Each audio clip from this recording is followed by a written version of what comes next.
cerita pengalaman di kafe tadi, beberapa profesi saya dalami dan saya rasa satu profesi yang menurut saya itu cukup punya potensi ya untuk dijadikan sebagai ya sumber income. Jadi saya putuskan, awalnya sih saya memilih manajer, beberapa posisi manajer saya pilih. Jadi ceritanya waktu di kafe yang 5 tahun saya bekerja itu saya resign karena ada sesuatu hal yang menurut saya itu tidak sesuai dengan apa yang menurut saya harus lakukan gitu. Karena banyak hal yang harus saya kejar lagi dan di situ saya tidak bisa mengejar cita-cita saya. Nah, jadi saya kemarin itu ambil posisi sebagai manajer, saya coba lamar kerja di beberapa tempat dan tidak ada hasil waktu itu. Dan itu memang cukup pahit ya. Setelah saya resign, saya tidak kerja.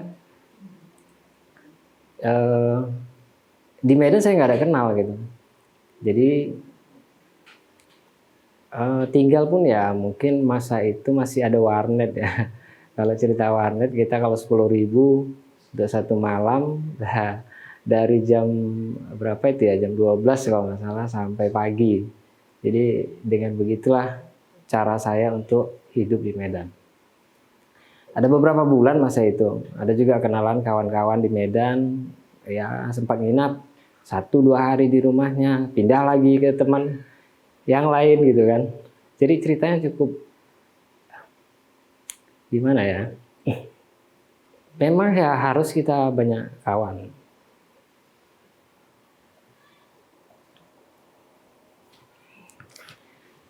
Sorry ya terbawa suasana. Jadi memang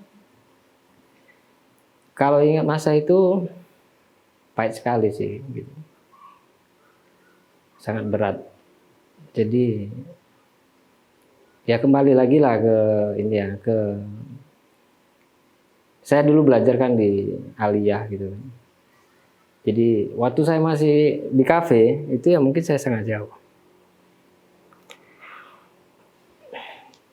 Sangat jauh dari ya mungkin saya hampir lupa gitu. Lupa dengan siapa yang menciptakan kita, siapa yang memberi rezeki gitu. Ya sangat pahit sih sebenarnya gitu. Makanya saya ambil keputusan untuk tidak lanjut di kafe. Saya resign dan cari kerja di tempat lain yang mungkin bisa mengimbangi lah gitu. Minimal saya bisa ya mungkin sholat tepat waktu, bisa 5 waktu, ya walaupun kadang ya bolong-bolong gitu kan, ya masih manusiawi lah dalam perbaikan diri untuk menjadi lebih baik gitu. Jadi waktu saya melamar sebagai manajer itu memang sangat sulit ya, nggak ada yang banyak sih kafe yang tidak respect gitu, nggak merespon. Dipanggil juga enggak sebenarnya gitu. Nah, jadi saya berpikir, saya juga pernah belajar produk ya di kitchen atau di dapur. Nah, di situ saya rasa ini sebagai koki sangat punya potensi bagus. Jadi saya coba melamar di beberapa kafe, restoran di Medan, dan memang hasilnya ada. Gitu. Karena di restoran atau di kafe ini koki itu nggak perlu punya ijazah tinggi sebagai sekolah ini ya, punya sekolah lulusan dari yang memang membidangi, tidak perlu juga sih sebenarnya. Jadi dia harus tes, jadi di tes pun di situ akhirnya ya karena saya udah belajar banyak menu dari yang Nusantara, yang Western juga, yang Chinese food juga saya ada belajar gitu kan. Jadi basic saya dari yang 5 tahun bekerja di kafe saya yang pertama, saya tuangkan secara totalitas di tempat saya bekerja yang baru, di beberapa tempat, dan saya diterima sebagai koki. Jadi singkat cerita waktu itu ya beberapa kafe, pernah juga di resort Tongging, Danau Toba, itu ownernya orang Prancis, saya pernah di situ juga. Dan saya harus menghandle tamu-tamu beliau yang dari luar negeri semua. ya syukur alhamdulillah saya bisa mengatasi itu. Nah, terpaut lagi dengan kepengen sukses di kota Medan gitu kan. Jadi saya balik lagi ke Medan dan saya resign dari tempat itu, saya cari lagi di Medan, lamar sana, lamar sini. Terakhir saya dapatlah di Bandara Polonia. Ya, syukurnya di situ saya diterima di awal sebagai asisten chef, dan lambat laun ya alhamdulillah dapat posisi sebagai apa ya istilahnya, kalau di situ kepala koki lah istilahnya.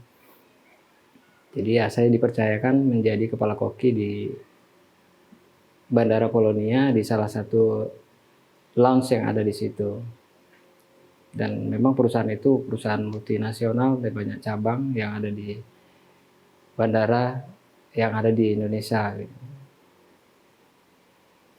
Jadi ya memang,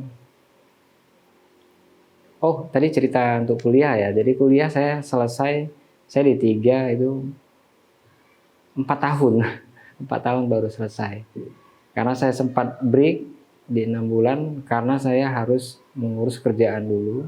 Jadi saya break dan saya lanjut lagi sampai di tahun keempat baru saya wisuda. Jadi dari pengalaman tadi, memang sekolah harus dilakukan ya, harus ditempuh.